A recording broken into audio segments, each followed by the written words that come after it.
Txikitan amak askotan kontatzen zian ipui bat kontatuko dizuet. Azken aldian askotan buruan daukadana. Artzain bat mendilan egoten zen bere hartaldia zaintzen, eta ehun osu hartaldia zaintzen aspertu egiten zen. Eta egun batian, herrira korrika jaitsi zen.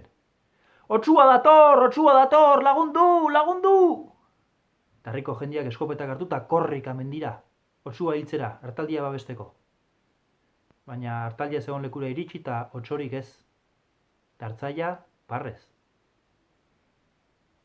Handik egun batzutara berriz ere hartzaia aspertuta, herrira korrika jaitsita, otsua dator, otsua, lagundu, lagundu! Tarriko jendeak berriz ere eskopetak hartuta korrika mendira, hartaldia babestera, otsua hiltzera. Baina berriz ere otsorik ez. Hartzaia parrez.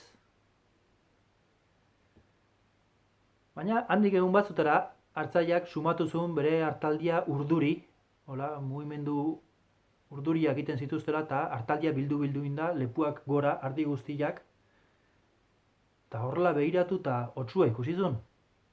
Eta orduan, korrika jaitsi zen herrira, otsua dator, lagundu, mesedez, otsua dator! Baina herriko jendeak ez zion sinistu. Adarra joiok, beste norbaiti, gu pakian utzi. Eta horrela, otsuak, hartzaiaren hartalde oso osua jan egin zuen.